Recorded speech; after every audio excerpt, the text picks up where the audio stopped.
సమూయేలు మొదటి గ్రంథము 18వ అధ్యాయము. దావీదు సౌలుతో మాటలాడుట చాలించినప్పుడు యోనాతాను హృదయము దావీదు హృదయముతో కలిసిపోయెను. యోనాతాను దావీదును తనకు ప్రాణ స్నేహితునిగా భావించుకుని అతన్ని ప్రేమించెను. ఆ దినమున అతని తండ్రి ఇంటికి తిరిగి అతన్ని వెళ్లనీయక సౌలు అతనిని చేర్చుకొనెను. దావీదు తనకు ప్రాణ స్నేహితుడని భావించుకుని అతనిని ప్రేమించుచు యోనాతాను అతనితో నిబంధన చేసుకొనెను. మరియు యోనాతాను తన దుప్పటిని, తన కత్తిని, తన విల్లును, నడికట్టును తీసి దావీదునకిచ్చెను. దావీదు సౌలు తనను పంపిన చోట్లకెళ్లను పోయి సుబుద్ధి కలిగి పని చేసుకుని వచ్చెను కనుక సౌలు యోధుల మీద అతనిని నియమించెను. జనులందరి దృష్టికిని సౌలు సేవకుల దృష్టికిని దావీదు అనుకూలుడై ఉండెను. దావీదు ఫిలిష్తీయుని హతము చేసి తిరిగి వచ్చినప్పుడు స్త్రీలు ఇశ్రాయేలీయుల ఊళ్ళన్నిటిలో నుండి తంబురతోనూ సంభ్రమముతోనూ వాయిద్యములతోనూ పాడుచూ నాట్యమాడుచూ రాజైన సౌలుని ఎదుర్కొనుటకై వచ్చిరి. ఆ స్త్రీలు గాన ప్రతిగానములు చేయుచూ వాయించుచు సౌలు 1000 కొలదియు దావీదు 10,000 కొలదియు శత్రువులను హతము చేసిరెనిరి. ఆ మాటలు సౌలునకు ఇంపుగా ఉండనందున అతడు బహుకోపము తెచ్చుకుని, వారు దావీదునకు 10,000 కొలది అనియు నాకు 1000 కొలది అనియు స్తుతులు పాడిరే, రాజ్యము తప్ప మరి ఏమి అతడు తీసుకొనగలడు అనుకొనెను. కాబట్టి నాట నుండి సౌలు దావీదు మీద విషపు చూపు నిలిపెను. మరునాడు దేవుని యొద్ద నుండి దురాత్మ సౌలు మీదికి బలముగా వచ్చినందున అతడు ఇంటిలో ప్రవచించుచుండగా దావీదు మునుపటిలాగున వీణ చేత పట్టుకుని వాయించెను. ఒకప్పుడు సౌలు చేతిలో ఒక ఈటె ఉండగా దావీదును పొడిచి గోడకు బిగించుదుననుకొని సౌలు ఆ ఈటెను విసిరెను. అయితే అది తగలకుండా దావీదు 2 మారులు తప్పించుకొనెను.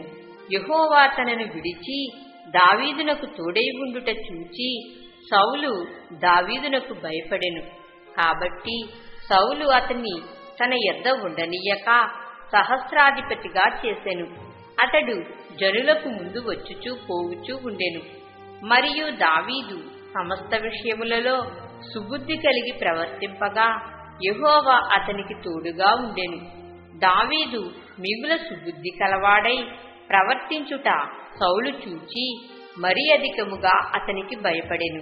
ఇశ్రాయేలు వారితోనూ యూదా వారితోనూ దావీదు జనులకు ముందు వచ్చుచూ పోవుచూ ఉండుట చేత వారు అతనిని ప్రేమింపగా సౌలు నా చెయ్యి వాని మీద పడకూడదు, ఫిలిష్తీయుల చెయ్యి వాని మీద పడునుగాక అనుకుని, దావీదు నా పెద్ద కుమార్తె అయిన మేరబును నీకిత్తును, నీవు నా పట్ల యుద్ధశాలివై ఉండి యెహోవా యుద్ధములను జరిగింపవలెనెను. అందుకు దావీదు, రాజునకు అల్లుడనగుటకు నేనెంతటి వాడను, నా స్థితి అయినను ఇశ్రాయేలులో నా తండ్రి కుటుంబమైనను ఏపాటివని సౌలుతో అనెను. అయితే సౌలు కుమార్తె అయిన మేరబును దావీదునకు ఇయ్యవలసి ఉండగా సౌలు ఆమెను మెహలోతీయుడైన అద్రియేలుకిచ్చి పెండ్లి చేసెను. అయితే తన కుమార్తె అయిన మీకాలు దావీదు మీద ప్రేమ కలిగి ఉండగా సౌలు విని సంతోషించి ఆమె అతనికి ఉరిగా ఉండునట్లును ఫిలిష్తీయుల చెయ్యి అతని మీద ఉండునట్లును నేను ఆమెను అతనికి ఇత్తుననుకుని, ఇప్పుడు నీవు మరి ఒక దాని చేత నాకు అల్లుడు వగుదువని దావీదుతో చెప్పి తన సేవకులను పిలిపించి, మీరు దావీదుతో రహస్యముగా మాటలాడి, రాజు నీ యందు ఇష్టము కలిగియున్నాడు, అతని సేవకులందరూ నీ ఎడల స్నేహముగా ఉన్నారు, కాబట్టి నీవు రాజునకు అల్లుడవు కావలెనని చెప్పవలెనని ఆజ్ఞ ఇచ్చెను. సౌలు సేవకులు ఆ మాటలను బట్టి దావీదుతో సంభాషింపగా దావీదు, నేను దరిద్రుడనై ఎన్నిక లేనివాడనై ఉండగా రాజునకు అల్లుడనగుట స్వల్ప విషయమని మీకు తోచునా అని వారితో అనగా, సౌలు సేవకులు దావీదు పలికిన మాటలు అతనికి తెలియచేసిరి.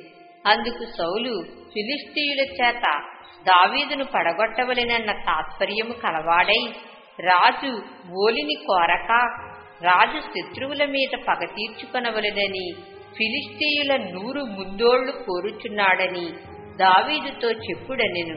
సౌలు సేవకులు ఆ మాటలు దావీదునకు తెలియచేయగా, తాను రాజునకు అల్లుడు కావలెనన్న కోరిక కలవాడై గడువు దాటక మునిపే లేచి తన వారితో పోయి ఫిలిష్తీయులలో 200 మందిని హతము చేసి వారి ముందోళ్లు తీసుకుని వచ్చి రాజునకు అల్లుడగుటకై కావలసిన లెక్క పూర్తి చేసి అప్పగింపగా, సౌలు తన కుమార్తె అయిన మీకాలును అతనికిచ్చి పెండ్లి చేసెను.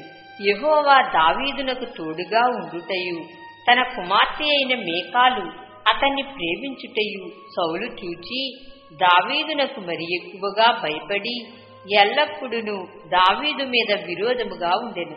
ఫిలిష్తీయుల సర్దారులు యుద్ధమునకు బయలుదేరుచూ వచ్చిరి. వారు బయలుదేరినప్పుడెల్లను దావీదు బహు వివేకము కలిగి ప్రవర్తించుచూ రాగా, సౌలు సేవకులందరికంటే అతని పేరు బహు ప్రసిద్ధికెక్కెను.